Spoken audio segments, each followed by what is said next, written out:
Bonjour à tous, aujourd'hui on se retrouve à l'agence lilloise pour découvrir le parcours d'Emeline.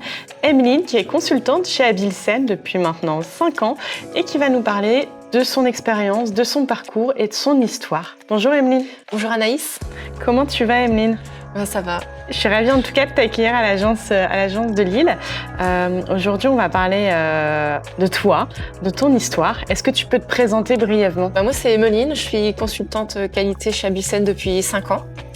Et il y a 3 ans, j'ai appris que j'avais un cancer du sein. Donc du coup, j'ai décidé, parce qu'on n'est pas obligé, de le dire à son employeur. Donc j'ai appelé mon manager et je lui ai dit que j'avais un cancer du sein, que je dois m'arrêter dans la mission que j'étais en train de faire pour pouvoir me soigner. Ok. Et comment Abilsen, du coup, t'a accompagnée dans cette épreuve ? Mon manager, qui était à l'époque Grégoire Rouen, m'a appelé tous les mois pour prendre de mes nouvelles, savoir comment j'allais. Après, comment j'allais aussi reprendre le travail, parce que après la maladie, on fait les traitements et après, il faut reprendre le travail. Comment, du coup, tu as perçu l'accompagnement de Grégoire pendant cette épreuve ? Comment s'est passée la reprise de ton travail ? Il me semble que tu as changé de mission aussi entre deux. Est-ce que tu peux nous raconter ? Oui, du coup, comme j'ai dû arrêter la mission en cours, j'ai fait un entretien de reprise de travail avec Grégoire, où on a échangé sur les futures missions que je pouvais avoir. Donc je suis partie, je suis dans une autre mission. Et ce qui a été bien, c'est que Grégoire m'a écoutée parce que je voulais reprendre le travail, mais pas trop loin de chez moi. Parce qu'après les traitements, c'est quand même assez difficile la reprise de travail, on est beaucoup fatigué et on est encore sous traitement. Donc du coup, ils ont réussi à m'avoir une mission à 10 minutes de chez moi. J'étais très contente. Et j'ai eu aussi un aménagement de travail, ce qui a permis de bien reprendre en douceur cette reprise au bout d'un an et demi, parce que j'ai pris 1 an et demi pour guérir. Pour guérir, oui. Ouais. Du coup, tout le protocole. Du coup, bravo déjà d'avoir combattu ce cancer. Je pense que tu peux être fière de toi. Aujourd'hui, tu vas mieux et je m'en réjouis et toute l'équipe s'en réjouit.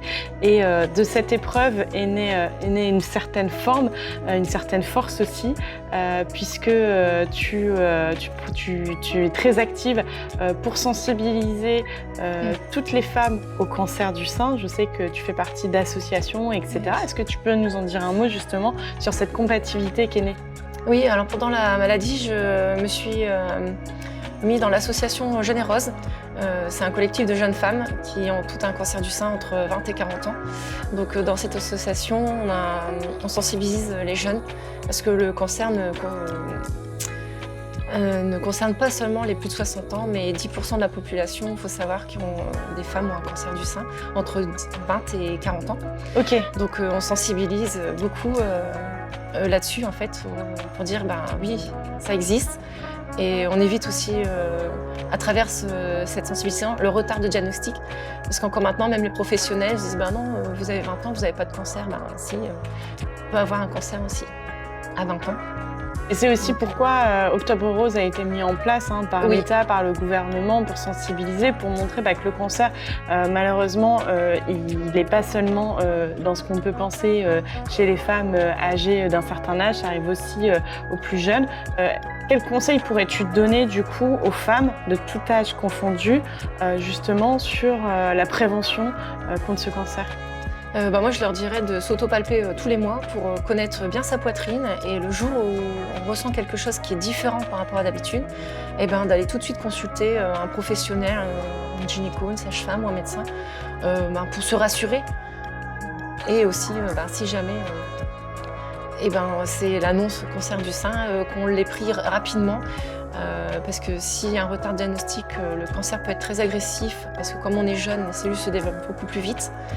Donc si on le détecte tôt, les soins sont moins agressifs et c'est plus facile d'en guérir parce que maintenant 9 femmes sur 10 guérissent d'un cancer du sein. Ok. Donc ça, c'est plutôt réjouissant. C'est réjouissant, oui. Ouais, mais il faut continuer à sensibiliser. Oui. Du coup, tu as parlé de ton association, Jeunes et Rose. Voilà, excuse-moi. Et puis, de cette association est née une autre association, les Rock'n'Rose, dont tu portes fièrement le pull. Est-ce que tu peux nous dire un petit mot justement sur cette association ? Oui, alors dans l'association Jeunes et Rose, tous les mois, on fait une détonnante. En fait, on se réunit entre nous, en fait, entre femmes qui ont jeunes et qui ont un cancer du sein, pour en discuter. Parce que quand on est jeune, on a les enfants, on a le travail, on a tous des problèmes traumatiques différents d'une personne qui est plutôt assez âgée. Donc du coup, on a discuté autour de la table en se disant ouais, on aimerait bien faire un raid en Corse pour dire ouais, on a eu la maladie, on a fait les chimios, on a fait tous les traitements et on est encore là. Concrètement, le raid, c'était quoi? C'était combien de temps? Alors le raid il a duré 3 jours et demi. Okay. On avait des épreuves sportives entre canoë-kayak, du trail et du run and bike. Donc on a fait 70 km en 3 jours et demi. Waouh. En équipe du coup? En équipe de 2, oui. Donc okay. On est parti du coup à 4, parce qu'on a dit dans l'assaut on était à 4 à vouloir partir. Et on a profité en allant là-bas, parce qu'on était 50 au total de femmes. Et on leur a fait aussi un atelier de sensibilisation au cancer du sein. Donc c'était aussi bien d'aller dire à tout le monde oui, il faut se sensibiliser sur le cancer du sein. Est-ce que ce ne serait pas les fameux ateliers poète-poète? Oui, c'est ça, oui. Avec l'association Jeune et Rose. On fait beaucoup d'ateliers poète-poète, là surtout sur Octobre Rose. Donc on fait ça dans les entreprises, dans les lycées, là où les gens ont envie de sensibiliser leur public. On fait aussi dans des restos. On peut faire n'importe où. En fait, je l'ai fait aussi chez Abilsen. Oui, c'est vrai, l'année dernière, on avait organisé, ouais, je me souviens. Oui, parce que quand j'ai fait mon entretien de reprise de travail, j'ai discuté avec le Grégoire et je lui ai dit, voilà, j'ai créé l'association Rick and Rose pour faire mon raid en Corse. Et j'ai aussi... Abilsen m'a soutenue dans cette association pour faire mon raid et je leur ai proposé de faire un atelier aussi donc à tous les collaborateurs d'Abilsen. Ok, c'est vrai qu'on a travaillé ensemble du coup sur différentes actions de sensibilisation auprès des collaborateurs Abilsen.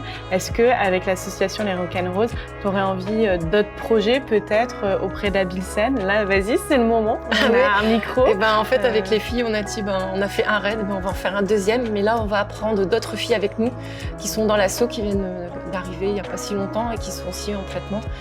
Donc on a 4 filles qui vont faire aussi le raid avec nous l'année prochaine, mais on le fait en Guadeloupe cette fois-ci. Ah, sympa. Donc ça c'est sympa, d'emmener d'autres filles qui sont malades, on dire oui, vous avez les épreuves, mais vous allez voir, c'est bien, on fait ce raid et on a la force de le faire aussi. Justement, du coup, dans le cadre de ton association, tu es amenée à soutenir psychologiquement des femmes qui viennent d'apprendre qu'elles avaient un cancer du sein. Comment tu fais? Parce qu'on sait que psychologiquement, c'est quand même compliqué. Toi, tu es passée par là. Quel premier conseil tu peux donner du coup à une femme que tu accompagnes, que tu soutiens?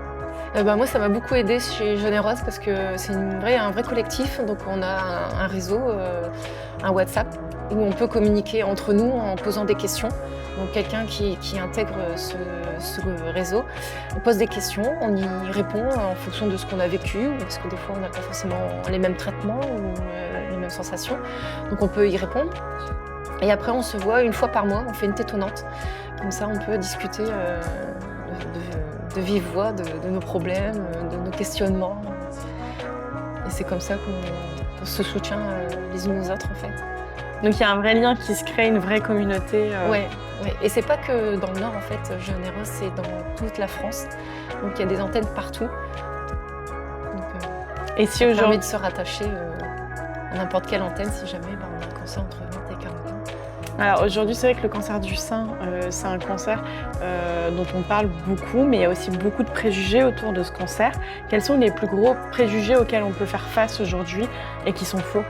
On dit cancer, on va mourir, mais en fait non, pas du tout, parce que maintenant avec la médecine, on en guérit, mais il faut prendre à temps. Parce que c'est vrai que si on ne prend pas à temps, les traitements sont beaucoup plus lourds et on a moins de chances de survivre du coup. Ouais, et d'où les actions préventives qui sont essentielles. Ouais, voilà, c'est essentiel de faire de la prévention autour de nous, mais pas aussi qu'aux femmes, mais aussi aux professionnels. Leur dire, non, c'est pas parce qu'elle a 20 ans, ou 25 ans, ou 30 ans, qu'elle peut pas en avoir. On a parlé beaucoup de sensibilisation des femmes, mais je pense qu'il est aussi important de sensibiliser les hommes à cette cause.